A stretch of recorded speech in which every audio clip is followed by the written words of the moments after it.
Okay, I think we're gonna. What is desperately needed are the face masks for medical professionals. Yeah, it's actually something. So I guess let's start. Let's formally start. First of all, we're starting. But yes, there's quite an echo. So first of all, obviously, I really want to start this. You know, the power of learning Torah together is tremendous, and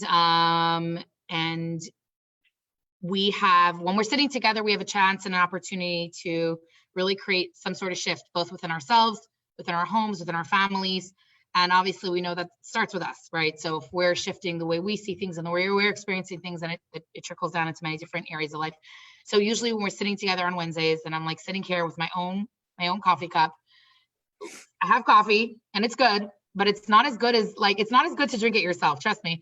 It's much better with the company of other ladies, gathering together to strengthen each other and learn together and all of that. So first of all, definitely missing everyone here on our weekly learning, which hasn't been so weekly, but our weekly attempts at learning, right? And obviously we like to always have, what do we always have on the table? We always have tzedakah, because we know that, so I'm going to start with giving tzedakah. Feel free, if you have a tzedakah box in your home, give tzedakah. It's always a good start. Coins, tzedakah box, always important. We always keep it at the center of the table of all our programming, because we know that as Jews, tzedakah is one of, like, the really fundamental building blocks of who we are. And it's such a core value. And we also know, like, when we're sitting in Yom Kippur and we're talking about what the year will look like, or Rosh Hashanah, I'm sorry, in the high holidays, and we're talking about what the year will look like, we'll say, Tshuva Tefillah Tzedakah Ma'avirin Esra Gezerah, which means that Tshuva, returning to our essence of who our potential is, tefillah, prayer, and tzedakah, can really alter a decree. Meaning that whatever is this, hi, how are you? It's so good to see you. Oh, she's still joining. She doesn't, okay, she'll join in a second. So we know that first and foremost, giving tzedakah is so core and fundamental. So I would encourage you to do so. You know, we all have to take the time to really, really have hakarat tov, appreciation. I have my sister and my brother-in-law are both nurses. The medical field is being inundated around the world, and so many unsung heroes that are really putting their lives on the line to save the life. So that's firstly like a huge yasher koach to them. And obviously, I want to dedicate this learning because we do acknowledge and realize that there's a spiritual strength to what we're doing, learning together, and the power of those spiritual moments and bringing kedusha, holiness, into the world. And so I want to dedicate this learning to all those who are in hospitals and who are sick around the world. I mean, this is a global reality, and one which none of us could have ever anticipated. So I think that by us sitting together and learning, you know, when it says when you learn in the zechut of someone, hi, when you learn in the zechut of someone, we're going to learn in the zechut, in the merits. Can you not hear us? You may have to enable the audio. You may have to enable. You can't hear us. Okay. You may have to enable. Check. Are you on a phone? Okay. The audio on your phone, first of all, make sure your volume is up. And second of all, make sure that just your regular, like your volume button on the side. And second of all, make sure that when you click in, you're selecting audio from your device, like meaning your device is your phone. And the other thing is, if you can't hear, I can actually text you. Hold on a second. My tech is going to show us. Come quick. No, come show us. Show us quickly. Because we want to. Did you download the app on your phone? Did you download the app on your phone, or you just like press the link? It's very slow. Her audio is very slow. Okay. Right here.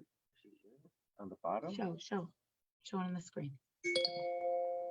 On the bottom, there's 3 dots here on the bottom. So you want to click on join audio. And if you join audio, you'll be able to hear. Join video, join audio, and it should be on the bottom. You should see 3 dots on the bottom of your phone if you're using a phone. Okay.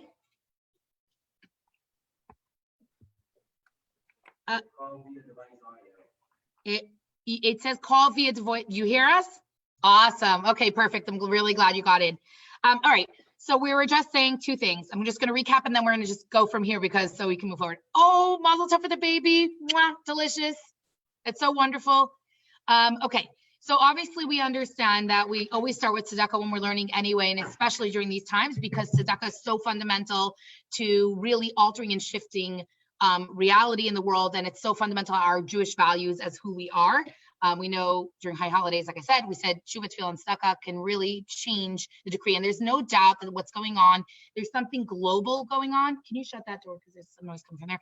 There's something global going on that we need to acknowledge, and we need to see what does that mean for us? Because obviously, for each and every one of us in our own day-to-day lives, this is going to play out differently. For us on a personal level, it was first thought was get all our children home, one from Israel, one Chicago, one New York, and just get them under our own roofs. And I'll tell you what, once they were all home, that was the first night I slept since this whole thing evolved, right? Getting them all home was a huge, like, will we get this child home from Israel? Will he make it safe, right? And then really adapting to the new reality. Like Lindsay, you mentioned your children love structure. Structure, it's not your children itself. We all love structure. We all love the known. The unknown is very, very, very uncomfortable for all of us, not just, you know, so if we're experiencing this, certainly it's our children are experiencing this. And so we can certainly understand with compassion what they're experiencing. And we know we have to process on our own. I could say for myself, there were periods since Thursday where I woke up, I fell asleep on Thursday night, woke up like an hour later, Googling the symptoms because I decided that I had it, right? Like it's not rational. And like yesterday, I all of a sudden felt really exhausted and really drained. And I was really just tired and drained. And I was like, yes, I need to lay down. He's like, are you okay? I'm like, yeah, I think I'm okay. You know, I just need to lay down. Like our brains are fascinating, and the interplay between the brain and the emotion and the physical body symptoms are insane, right? So we all have to like really have our pulse on how we're feeling, and hopefully together today we'll be able to learn some practical Jewish perspective of values and ideas that we could really bring into this next reality, which again, we don't know how, what, when, where, again, so much unknown. But then hopefully we'll walk away today with some of those. So anyone else want to share what they've been experiencing?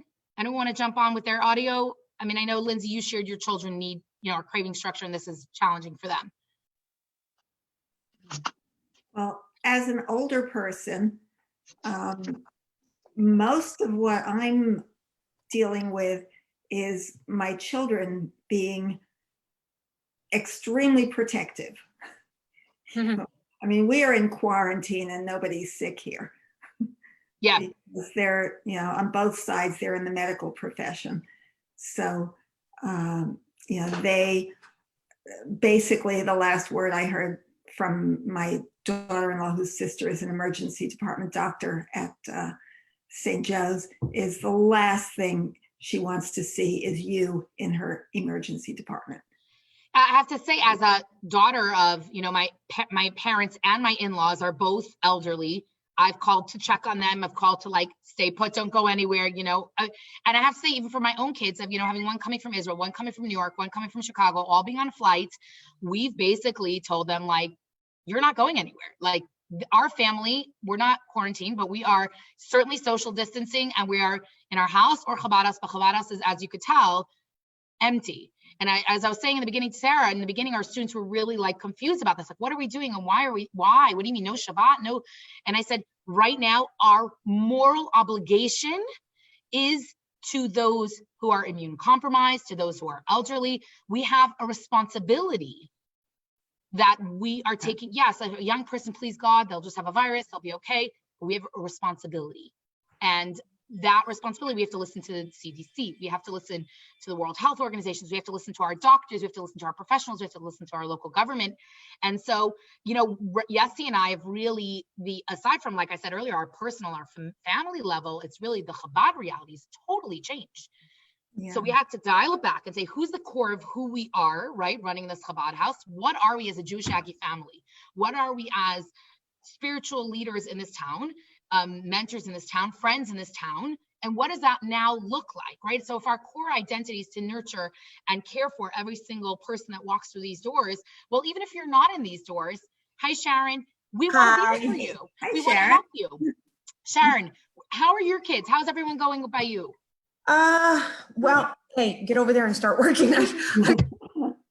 Does that answer? No, sit down. I'm sorry. I'm getting used to this. You know what, Sharon, I will tell you, having had my children home with no day schools, right, in this town since Menachem's 20 on Shabbos, last Shabbos, and he's been doing this since he's 8. There is no norm. When everyone asks me, what's your key advice? I said, number 1, key advice, let go. Literally let go of all what you think it should look like. We don't know what it should look like. We have to just let go of all our preconceived ideas and notions of certain skills are going to get. We have to let go, and we have to recognize it's a different reality, and we're just going to navigate it. And so, for us, like I said, Yossi and I, it's the family level is a huge shift. Down all 6 kids home, the interplay, the younger kids, it's really business as usual for them for their online school and my older kids, suddenly their friends, their social scene, everything is now new and different. So that's, and school, and am I learning? Am I not learning? Like, and also our kids really, this is difficult for us. And if you see earlier, we're just talking about how we're processing this. Certainly for our children, this is really who have less control. We have, and so I'm going to actually share later on the bottom of this, Rabbi Moss in Australia, really, I posted it, but I think he wrote a response that was so succinct and so clear. And he said, really, not much has changed. What do you mean not much has changed? Rabbi, come on. The whole world has changed. In a blink of an eye, the entire world is a different reality. And soon we'll talk about what that actually means for us and what is some Jewish wisdom that we could bring into our lives to understand it better. He said the illusion of control is what's gone. We never knew what will be, and we're never been in control. And that's so uncomfortable us as humans who love everything to align, right? We make our lists, we have our we have our systems, we have our discipline, we have our home, we have a routine. And now all that's gone, pulled away, and suddenly new reality. So what does that new reality look like on a global level? What does that look like on a personal level? And how do we navigate this in a way?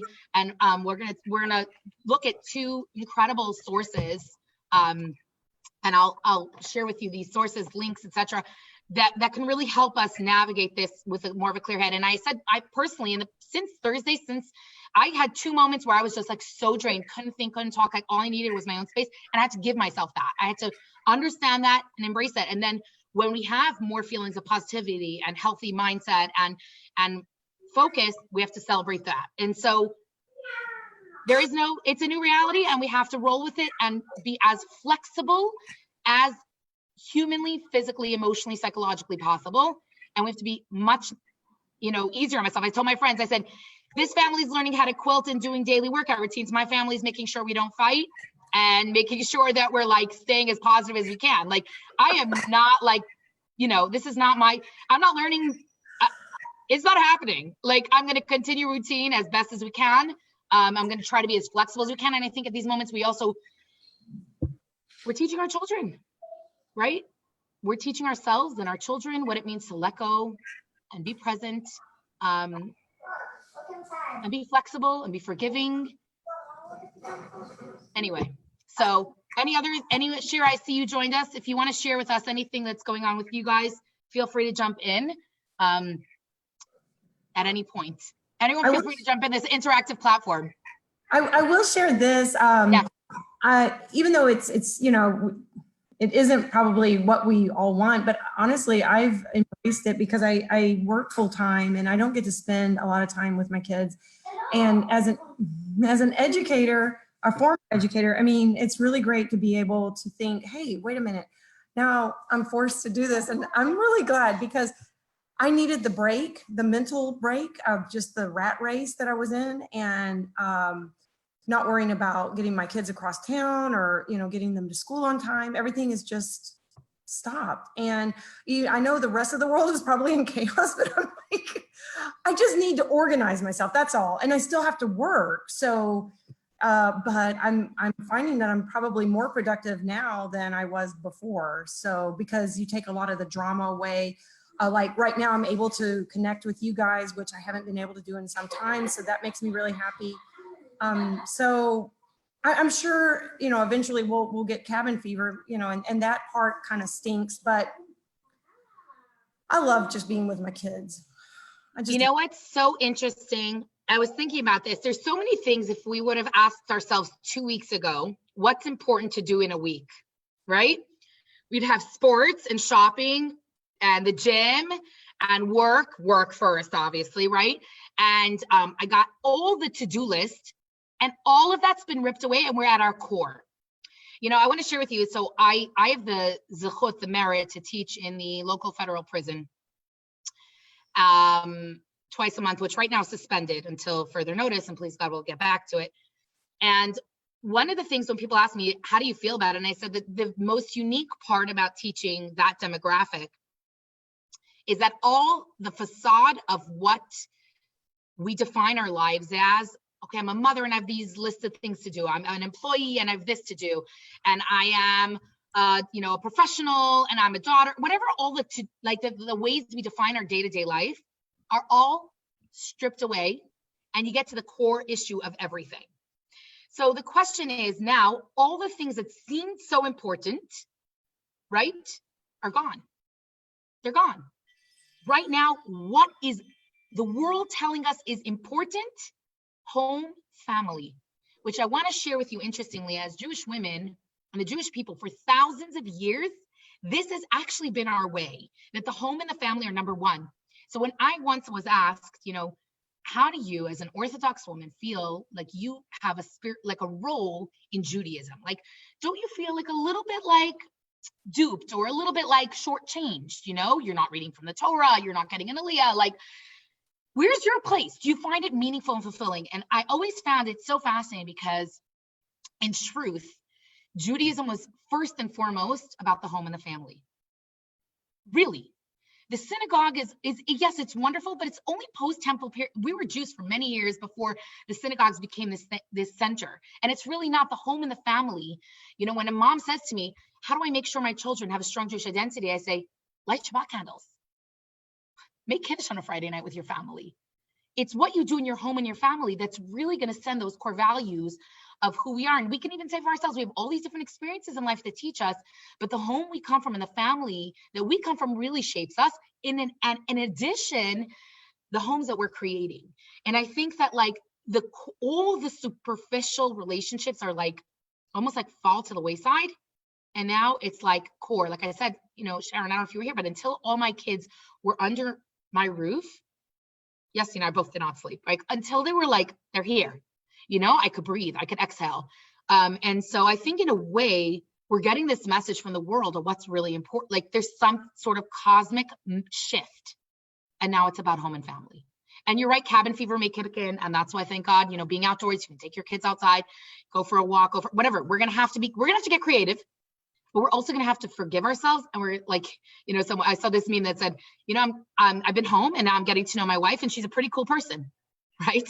Like suddenly we have to reinvent a lot of and shift our mindset. So I think that's like a first thing that we didn't ask for it, but we're put in that place. And I think we have to embrace that because for sure fighting, it's not going to help. Right? So if this is our reality as the world, you know, it's like the world put us in this place, society, God, life put us in this place. So now that's what we have to do. And we said we have to have a moral responsibility. And I think, you know, we have to teach our children that. And for us, it was teaching the students that, like, this is where the world is right now. And this is our right.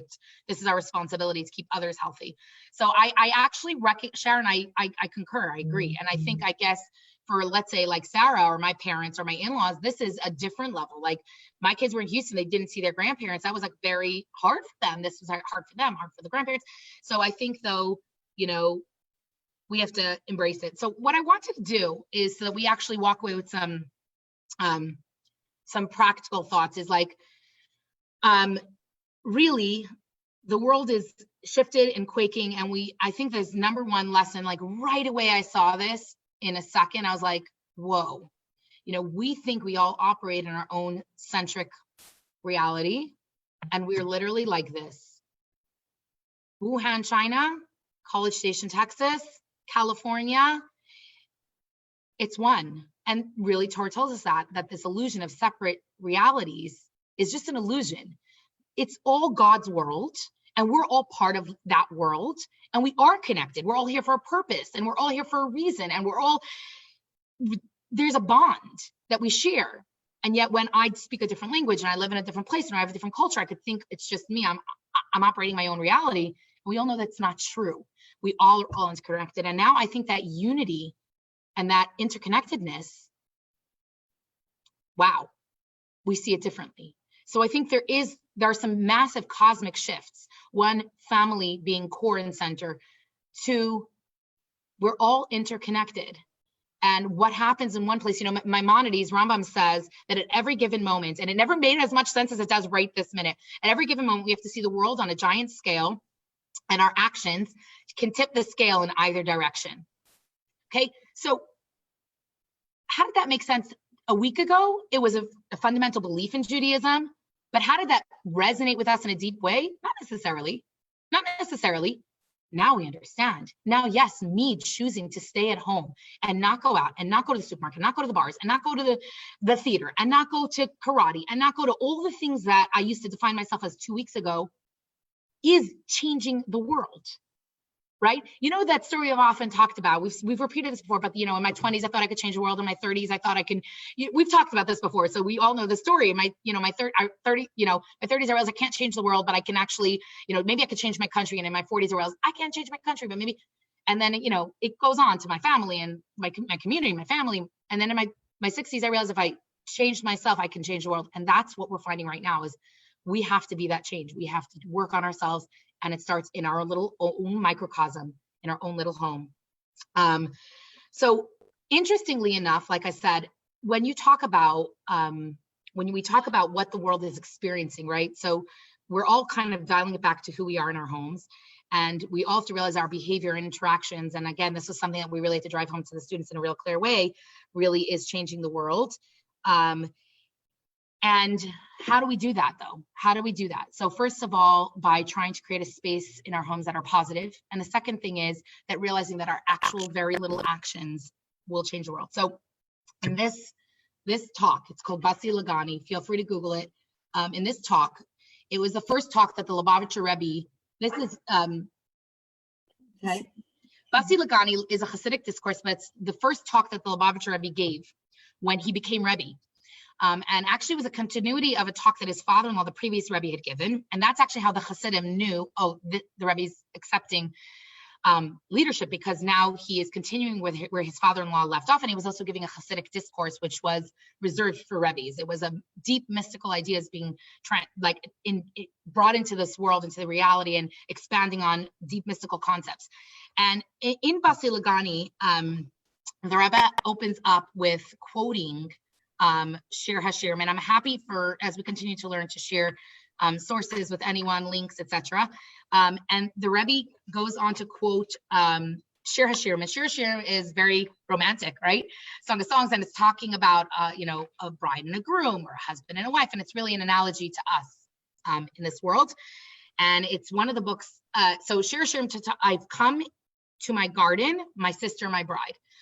So the Rebbe opens up with this, and the previous Rebbe was actually referring to the idea that the world is a beautiful garden, and in the times of Mashiach we'll understand it. And the Rebbe actually in this was really outlining his perspective and his kind of like what he was mapping out his, as he said, my mission statement.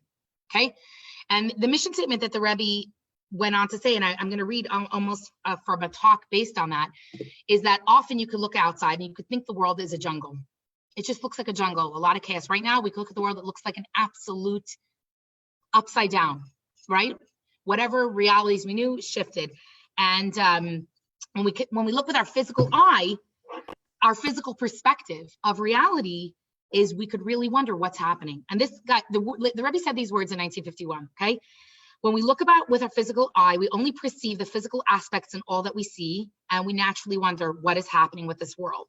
The situation is steadily deteriorating from one generation to the next, and even from one year to the next.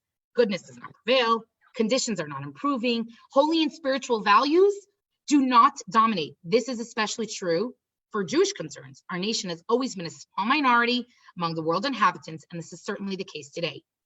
And this could easily lead us to the conclusion that the world is but a jungle dominated by vicious animals, and that it certainly does not remotely resemble a garden that yields edible fruits. Such thoughts also can lead us to dejection and despair. How can we hope to affect the change of the world for the better if the situation is constantly degenerating? Meaning the world looks, okay? If we reach this conclusion, even if we dutifully obey and continue to study Torah and do good deeds, we will lack the zest, the happiness that is necessary in order to fulfill our mission and properly serve Hashem. Inasmuch as it appears that we will certainly fail, for the world is no more than a wild jungle. So it seems insane. And the Rebbe is saying, no. Basi lagani achaisi kala. I have come to my garden, my sister, my bride.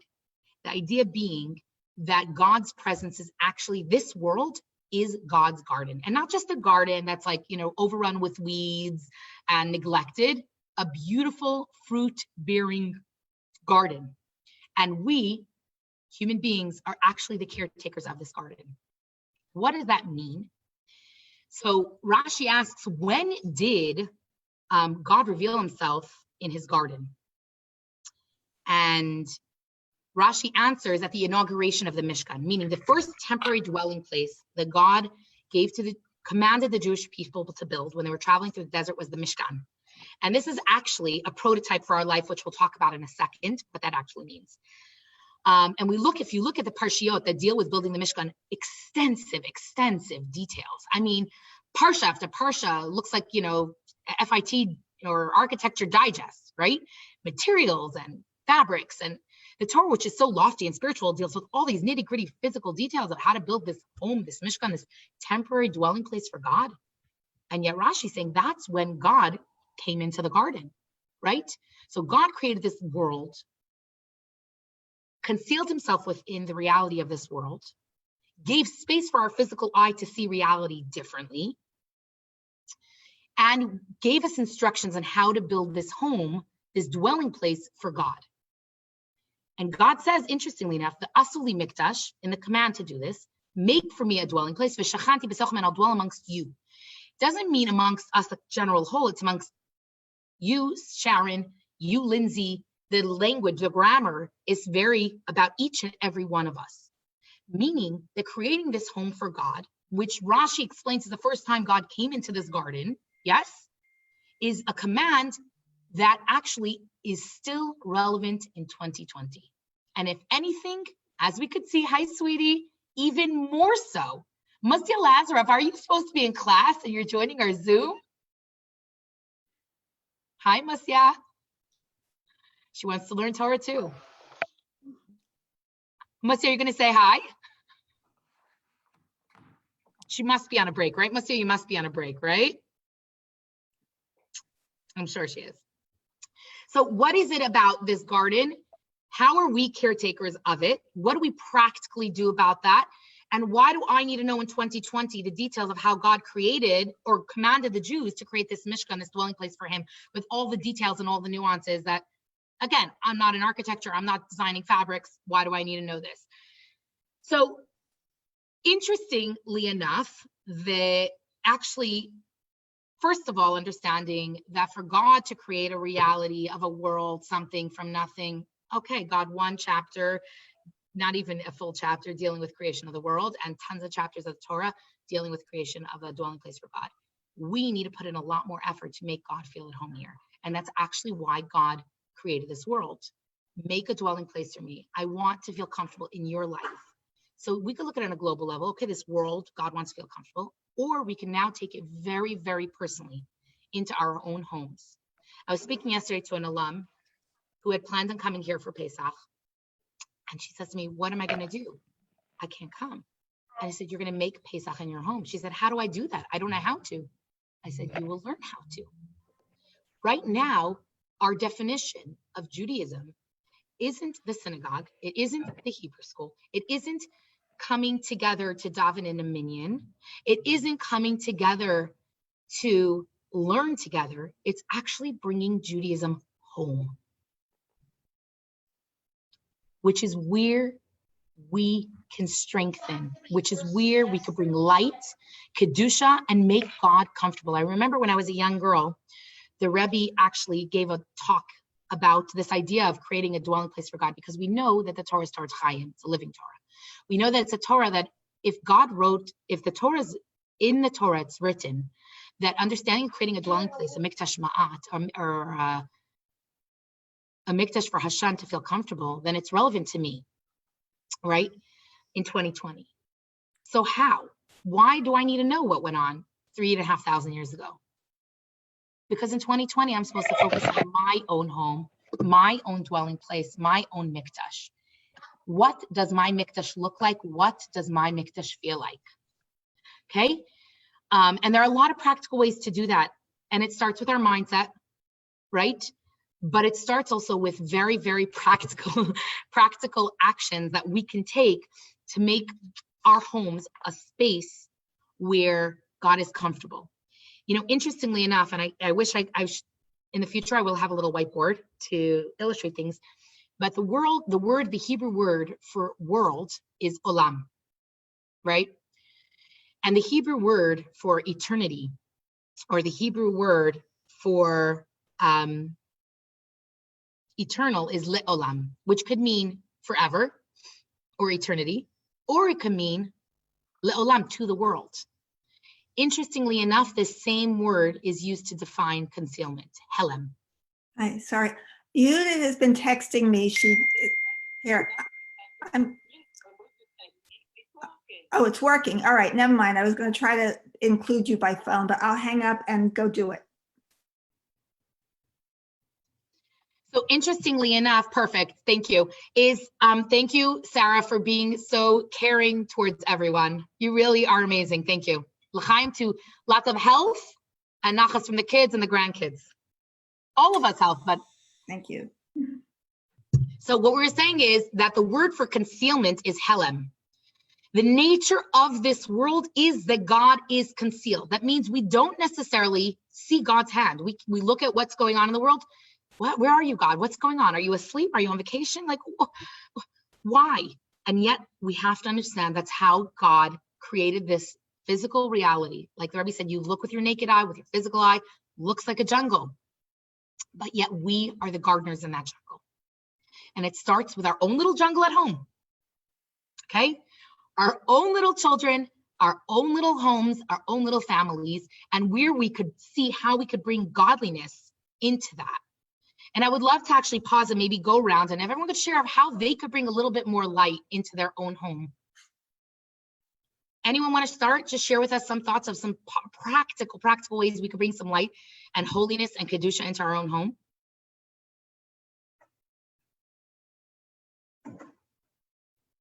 Hi, Menucha Lazarev.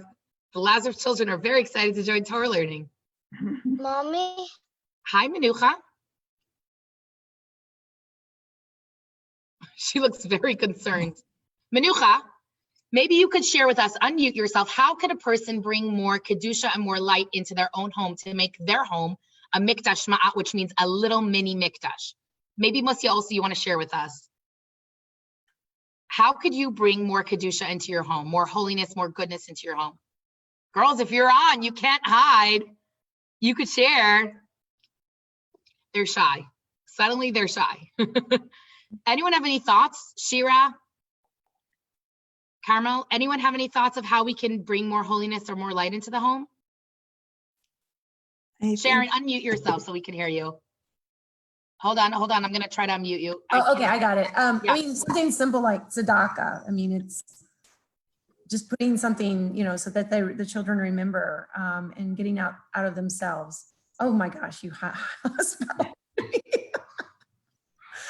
don't do that. Too disconcerting? Okay. Hold on. We'll switch it back. There you go. Do you feel better now? Yes. Yeah, don't worry. I hear you. It's disconcerting. I get it. You know what's more disconcerting? When you're giving a webinar and no one's there, and you know no one's there, and you're talking to yourself. That's really funny. Yeah, that would be odd. Yeah, I've done it before. It's uncomfortable. Okay, so you're saying getting your kids to give tzedakah. We actually started off, I don't know if you were here, but we actually started off just like we start off Torah and Tea every week with tzedakah. Yes, actually, I had the one that you gave me, so. There you go. You know, interestingly enough, there is a very interesting story in 1828. You know, we are living in an unprecedented time, the way the interconnectivity and the knowledge and the awareness and how this is spread literally globally. But in 1828, there was a plague in Russia, and it was really bad. And Menachem Mendel Schneerson, the Tzemach Tzedek, was asked, how do we handle this plague? Like, what can we practically do? And obviously, following the advice of the medical community and being responsible citizens. And, you know, this is not the time to go for a manicure and run to the supermarket if you don't need to. It's really time to hunker down and, like you said, dial it all back to the fundamental ideas. But the Tzemach Tzedek actually gave some really practical. So the Tzemach Tzedek said that aside from obviously taking care of our health and doing everything we need to in the physical plane, Tzemach Tzedek said, we have a habit of giving tzedakah daily, right? That's the Jewish ways to give tzedakah every day. Before you daven, you stop. Before candlelighting, you give tzedakah. Before you prepare challah, give tzedakah. Fundamental. Who we are, okay? The Tzemach Tzedek actually told the person who asked in his response to give tzedakah throughout the day, little coins. And I actually have in my kitchen, I always have them on the back counter here. We always have tzedakah boxes there. We always have coins, and I want to shout out to, we have a little coin fairy, little coin angel who's constantly replacing the coins in Chabad house so that they are public coins that whoever's giving them, they belong to them at that moment that they're giving that coin. And so the Tzemach Tzedek said throughout the day, give little coins. Meaning do something little and small throughout the day because we know the power of tzedakah. Tzedakah is really a powerful tool. So little coins throughout the day, and we have in our kitchen, and I move it around. Whenever people get used to seeing it in the same spot, I just move it to a new place. So I'll go to the table, or the next time I'll go to the counter. I've been doing this for a long time, where the tzedakah box is constantly present with coins, so that whenever you pass it by, stop and give a coin. And we can train our kids, not just in the morning, give a coin. And so the Tzemach Tzedek said, give a coin throughout the day.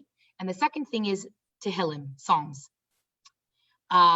We know that there is Psalms are a pipeline for blessings, and literally opens the pipeline of spiritual and physical blessings for not just ourselves, for our children, for our parents, for the world.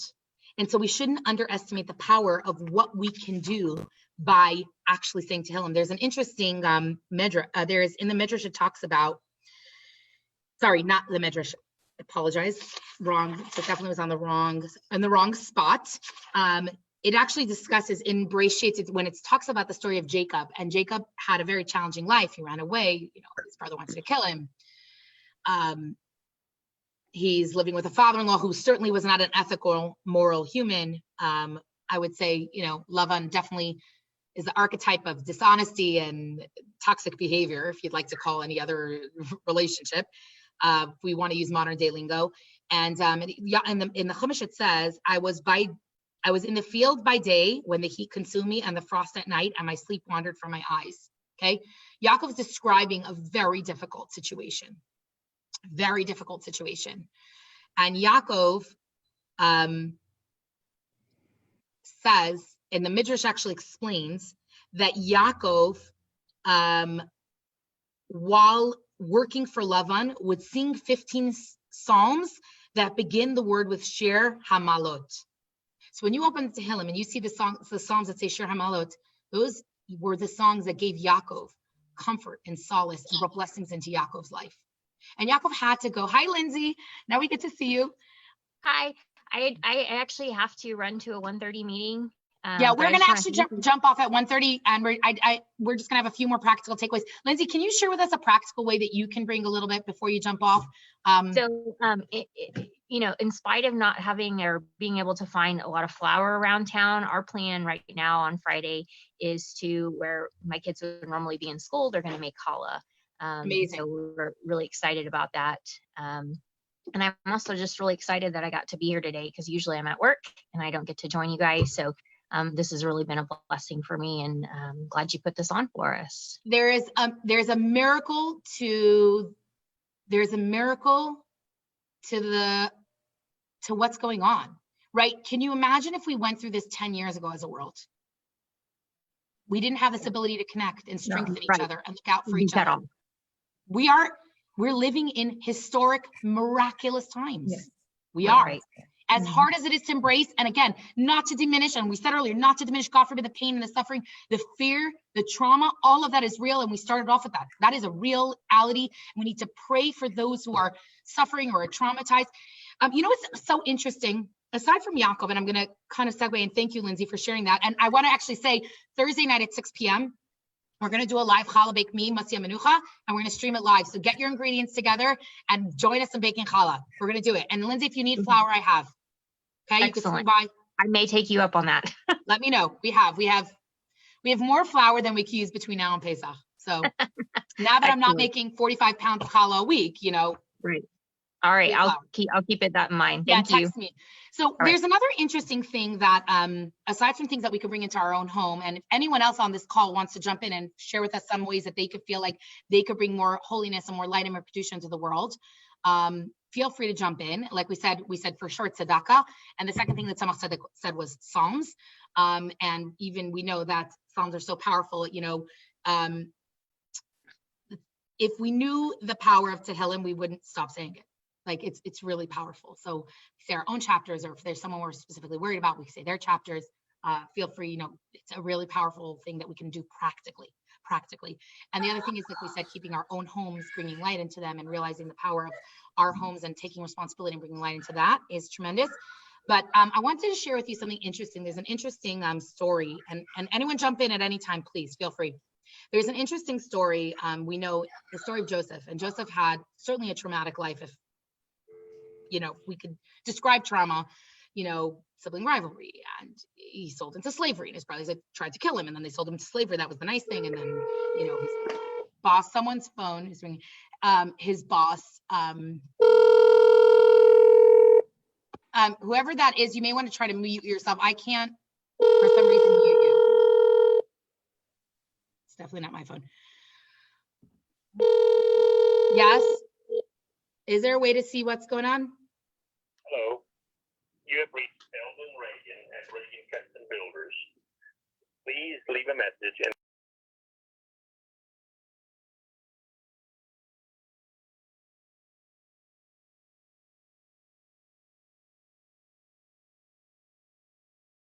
Okay, sorry. I was muted there for a second. I'm not sure how I was muted for. So Joseph certainly had a traumatic life. You know, just one of those challenges would throw people over the edge, right? And when Joseph was imprisoned after, you know, his boss's wife framed him and he got thrown in prison, and in came the winemaker and the bread, you know, the sommelier and the bread maker, and they were also in prison. They were also in a bad place. And one of the lines that Yosef says that gives me a lot of personal inspiration and really gives me strength is Yosef looked at and he said, Madua panechem ra'im hayom, why are your faces sad today? He looked them in the eye and he said, with sympathy and compassion, and he said, what's going on in your life? And I think now more than ever, and we all know that what happened from there in the story, that Joseph, that was actually the way he got out of prison, because when they were out, he interpreted their dream. They got out. Pharaoh was looking for someone to interpret his dream. We know a guy. Hey, we know a guy. Now Joseph is free. We all know how that leads to everything else, the rest of the story. But I find that this idea of being compassionate and feeling for someone else is actually really healthy. As I shared with you in the beginning, there are 2 times since this all kind of went crazy that I myself was feeling very like physical symptoms, like exhausted, drained, tired, weak. And Yossi and I had this like discussion, and like once we got our kids home, that was like step 1. But afterwards we were like, you know, who we are as a Chabad house and as Shluchim of the Rebbe, that our job is to bring positivity and light into this world. And how do we do that? And that's why we came up with the website Chabad at Home. And we're going to have constant, like we're going to do a challah bake on Thursday. We're going to do a Havdalah and a kumzitz on Motzei Shabbat. And everyone can jump in from your own little home and bring that own little slice of Kedusha into your own home and the own positivity into our own home. And we have to filter out all the information. There's so much information coming at us. We have to be responsible about our intake, of how much, you know, what our media consumption is. We have to be very responsible. and minimize that, but we also can make sure that here's the next point, is reaching out to others. Calling our grandparents, calling our parents, I know for me, checking in with the students who are supposed to graduate, suddenly their lives are completely, upheaval. And I think that the practical takeaways that we can have, and I would love to continue learning, and we will continue learning. We're going to do this next week. We'll keep learning. And if anyone wants, Yessie and I are here for you. If you want to talk, we're here. I know Sarah and I are going to do a session next week for college students on how to handle the changes and the upheaval, and their lives are not the same, and how to adapt, because we're all really being forced to adapt and to dial it back to what's really, really important. Okay, that's what is the call of the hour. But we have also the ability to reach out to others now in unprecedented ways with love and care and concern. And a phone call or a FaceTime session will go very, very far, because loneliness is almost scarier. Loneliness and anxiety and stress can be scarier. Okay. And we have an opportunity as a world to walk away from this stronger, healthier, more connected, more positive. And please God, obviously, may this be the beginning of ushering in the era of Mashiach, because the era of Mashiach, it talks about how knowledge will be everywhere, how we'll all understand that we are one, and healing. So now we're going to walk away from this with healing, please God. And the final, this frontier of our own homes and our own families and our own selves and our own minds and our own emotions is where we're at right now. So I want to say that I want to start, if anyone wants to start a book club with me, could read a chapter. It's called The Hasidic Approach to Joy. It's really amazing. I'm going to actually post a link. You can see it online. You don't even have, you can buy it on Amazon. It's an amazing book with real practical takeaways. And I would love to do, aside from our, maybe whoever wants to, is we'll read between now and next Wednesday, the first chapter. And next Wednesday, we'll spend 10 minutes going over that chapter together. You can find it online. It's on Chabad.org, the entire book. For sure, any downloadable book app has it. The Hasidic Approach to Joy. And I think it will give us some real practical tools that will ripple into our, start within and ripple outward to our families, and then, God willing, our community and our global community and the world, and we'll heal the world, and we'll come to a point where we can say, Mashiach's here, we did it, and please God, may it be really speedily in our days. And I'm encouraging everyone, and this is really the wrap up, we're 3 minutes late, but really the wrap up. I'm encouraging everyone to bring more Kedusha and light into their homes. Start by giving tzedakah, start by it's a great time to teach your children how to make a bracha on their food, to be grateful, to thank Hashem, train ourselves with those things. It's a time to light Shabbos candles. It's a time, let me tell you, there was nothing more healing than shutting my phone last Friday before Shabbat for 25 hours. Try it. Maybe Hashem just is like, you know what, you guys, you really need to take this tech-free thing, Shabbos thing seriously. I think we need Shabbos more in 2020 than we did possibly when it was given, the command was given to us. So l'chaim to each and every one of us, l'chaim to all those suffering. May they have health and healing quickly, speedily. May we all protect ourselves and our communities. And may we, yes, there is a paperback version. Okay. No, I wonder if it's 55 now because there's such a need. But I think you can probably buy the app.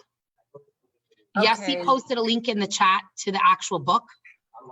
It's an online book. It is. It's on Chabad.org.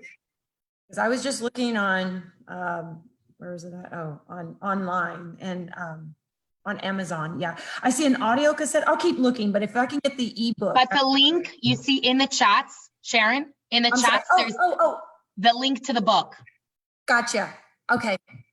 Perfect. We'll start. Sharon, you and I are going to start. By next week, we'll reach chapter 1 and we'll share it with everyone. I'm in. Yeah. I think whatever we could do, and let's reach out to each other. Let's see how others are doing. How are you doing today? Thank you, Manya. Oh, I so needed this. We all needed this. I needed this. We all needed this. I miss you guys. We're not alone. We're not alone. The whole world is ready for goodness and light and connectivity.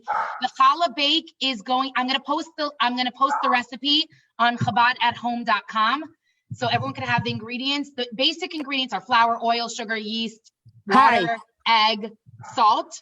7 ingredients. And we're gonna do it live on ChabadAtHome.com. We'll post the recipe, and we're gonna do it at 6 p.m. Central Standard Time on Thursday. Love you, ladies. L'chaim, to health and goodness. Remember, keep giving tzedakah, say Tehillim, light Shabbos candles. We could do this. We could do this. Hi, Manya. Hi. Can you hear me? Hi. Yes, we hear you. How I are am you? a cave woman. I've never done this intricate You know, for stuff. next week, it's going to be easy for you. Excellent. I was hearing you. I could see you. Amazing. Baruch Hashem. Great. Wonderful, miraculous times. Think of 20 years. Think of 20 years ago, we told people this would be possible. What would the world say? Not possible. You're crazy, right? You look very nice. Oh, thank you. You know, a little bit of a filter, a little bit of makeup, a little bit of hair. You look like a movie star. Mamash movie star, mamash. Mamash. Lovely ladies. And whoever wants to What join us a for good Challah Bake, thing to invite your do. friend. My goodness, who thought about it? A good thing to do. And without Sarah, I would not have known what to do, to be honest. I never heard of Zoom. Is that Ruth? I'm a cave woman. Nothing. It's Judith. Judith. Oh, okay. Yeah. Yeah. How many people do you have on?